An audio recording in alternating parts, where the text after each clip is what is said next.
Di suatu ketika, terdapat dua perempuan yang mereka telah berteman lama sejak duduk menjadi mahasiswa di kampus yang sama. Namun, setelah lulus, mereka pun harus berpisah kota. Kampus mereka tersebut bernama Politeknik STMI Jakarta.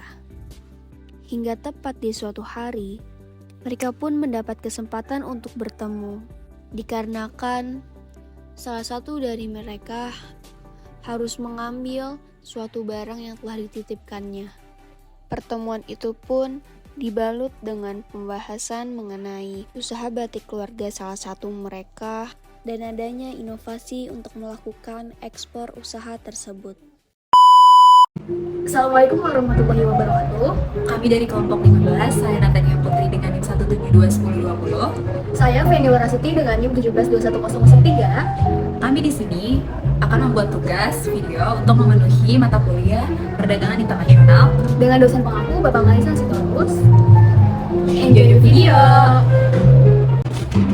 Halo Nata, gimana kabarnya? Udah lama ya, kita gak ketemu sumpah. Iya, alhamdulillah baik. Udah lama banget juga ya kita nggak ketemu. Gimana kamu kabarnya? Alhamdulillah, aku juga baik kok Nat. Oh ya, ini ada titipan kamu nih, yang kemarin kamu nitipin Almet loh. Iya, bener banget. Wah, jadi kangen gak sih kalau lihat Almet ini? Jadi kangen masa-masa kuliah di Politeknik STMI Jakarta. Iya benar, sama-sama aku juga jadi kangen masa-masa kita dulu di sana di Politeknik STMI Jakarta ya bener Nat. Ya kan? Oh iya, kamu bisa cerita dong Nat, di sana gimana? Kamu lebih enakan di sini atau di sana nih? Nah, ya, jadi semenjak aku udah nggak kuliah nih, aku tuh bantuin keluarga aku usaha batik gitu di sana. Oh, usaha batik, IC yang usaha batik asli Pekalongan gak sih? Iya, benar itu usaha keluarga aku gitu. Kamu sendiri gimana? Lebih enak di sini, enak teman-temannya? Iya, sumpah aku juga kalau aku sih merasa enak aja sih di sini alhamdulillah. Soalnya teman-temannya tuh udah pada nyambung gitu sama lain, kayak enak gitu diajak komunikasi, udah sama segala macem gitu. Alhamdulillah sih Nat. Iya sih, dan nanti kalau misalnya kamu mau coba project atau usaha baru atau apa gitu, nanti calling aku aja, siapa tahu nanti kita bisa joinan gitu nggak sih? Ah iya bener-bener, siap-siap Nat, nanti aku calling kamu ya kalau ada sih. Oh iya Nat, btw usaha batik kamu nih gimana? Udah sampai ke tahap ekspor itu belum sih? Kalau ngomongin ekspor mah belum sih, soalnya keluarga aku tuh belum ada yang belum ada yang nyinggung soal ekspor. Terus kita juga belum berani sih kalau soal ekspor.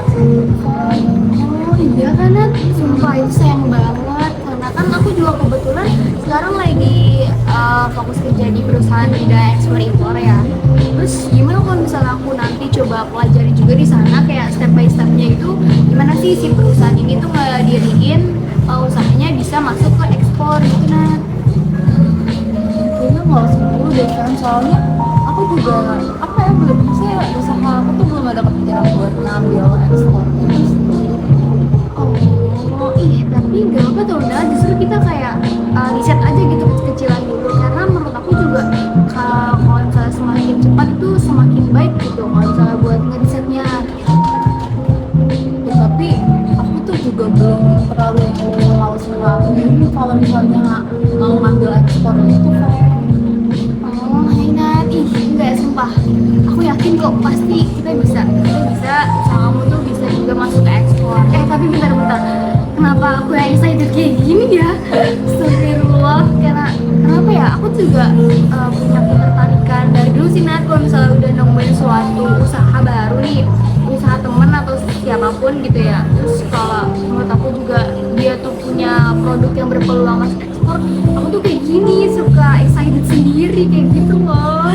ya apa-apa. Terus emang maksudnya aku malah senang apa yang cerita sama usaha keluarga aku ini, cuma serius kamu yakin sama usaha keluarga aku, karena jujur aku tuh belum terlalu yakin gitu loh, apalagi kayak belum terlalu tahu step by stepnya gitu. Nah iya Nat, sumpah aku yakin tuh pasti usaha keluarga kamu bisa masuk ke ekspor. Terus juga aku juga optimis gitu sama produk yang ada di usaha keluarga kamu. Atau sekali dipaduin juga sama produksi kain tenun. Iya bener banget. Kayaknya itu juga itu bakal berpeluang juga sih, nambah peluang tinggi kayaknya. Gue Nat, menurut aku tuh kalau misalnya kita udah nyoba si usaha ini, kita masukin ke ekspor, dan itu jadi salah satu upaya kita buat memenuhi tujuan dari pendengar antar negaranya, ya nggak sih? Kan terus juga misalnya nih kita ambil kasus tuh, insya Allah ketika kita udah berhasil buat ngelakuin usaha ini masuk ke ekspor, itu nanti kita juga bisa kayak semakin memenuhi kebutuhan masyarakat, terus juga ningkatin pendapatan negara, terus juga kita dapat kemungkinan kalau misalnya kita juga bisa mensejahterakan si masyarakat ini, baik di lingkungan di kampung ataupun di penduduk negara asli sana gitu. Oh iya benar juga sih ya Fen, jadi tidak ada salahnya juga sih kalau misalnya nyoba buat ekspor gitu ya.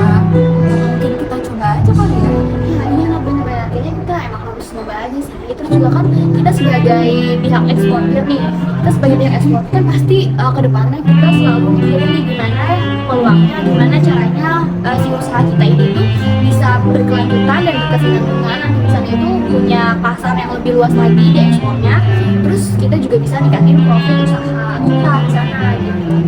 Oh iya setuju sih Fen, benar-benar. Tapi sekarang sepotong apa ya, maaf kalau salah nanti boleh dikoreksi aja. Setahu aku untuk menjadi eksportir itu kita harus memperhatikan kekuatan politiknya salah satunya kan. Jadi kita tuh karena kekuatan politik tuh yang paling berpengaruh, jadi kita harus memperhatikan kekuatan politik mereka gitu. Jadi gimana peluang kita nanti di sananya gitu ya Fen. Iya, itu juga merupakan salah satu faktor penting nih yang perlu kita perhatiin dan juga kita pertimbangin nanti ke depannya. Oh iya benar, soalnya hal itu pasti jadi faktor utama sih ya, karena kekuatan politiknya itu nanti yang bakal mempengaruhi gimana syarat perdagangan internasional di sana dan gimana caranya masuk pasar ekspor dan impor mereka Fen. Iya, betul. Terus juga misalnya di suatu negara nih, biasanya upajari itu mereka akan punya suatu taraf impor tersendiri gitu nanti di negara mereka. Nah, hal itu mereka lakuin buat sebagai salah satu kebijakan proteksi mereka terhadap produsen di dalam negeri mereka tersebut gitu. Nah, dari kebijakan proteksi tersebut itu pasti juga nanti itu bakal mempengaruhi terkait bisnis ekspor dari negara lain. Oh, mengerti. Jadi tarif impor yang tinggi ini membuat produk impor ini jadi kesannya kayak kurang menarik dan lebih mahal juga ya Fen. Terus produsen dalam negeri ini terkesan lebih kompetitif gitu ya. Selain itu negara juga memperlakukan yang tadi kamu bilang kuota impor untuk melindungi para produsen agar dia tuh gak bersaing sama produk-produk impor yang masuk nantinya. Bener banget. Oh iya Nat, aku juga baru kepikiran nih terkait strategi buat ngatasin risiko tersebut Nat. Iya, apa tuh Fen? Coba kasih tahu. Nah gini, jadi strateginya itu langkah awal kita harus ngelakuin riset pasar dulu ya sih sebelum kita mengekspor produk tersebut ke negara lain. Oh iya, strategi yang bagus Fen, setuju aku. Terus kita juga harus secara berkelanjutan tuh mantau situasi politik di negara tujuan ekspor kita gitu ya. Nah, mungkin juga nanti kita bisa membangun kerjasama nih sama perusahaan lokal di sana yang lebih tahu keadaan politik dan bisnis di sana. Nah iya benar, setuju banget nih Nat. Udah makasih banyak nih Fen, udah ngebantuin aku, terus udah ngeyakinin aku kalau misalnya usaha aku ini berpeluang di ekspor ini. Sama-sama Nat. Sekian video dari kami. Semoga videonya dapat bermanfaat untuk kita semua. Apabila ada kesalahan kata dan kurang-kurang kata mohon maafkan. Jangan lupa like, comment, and subscribe. Terima kasih. See you.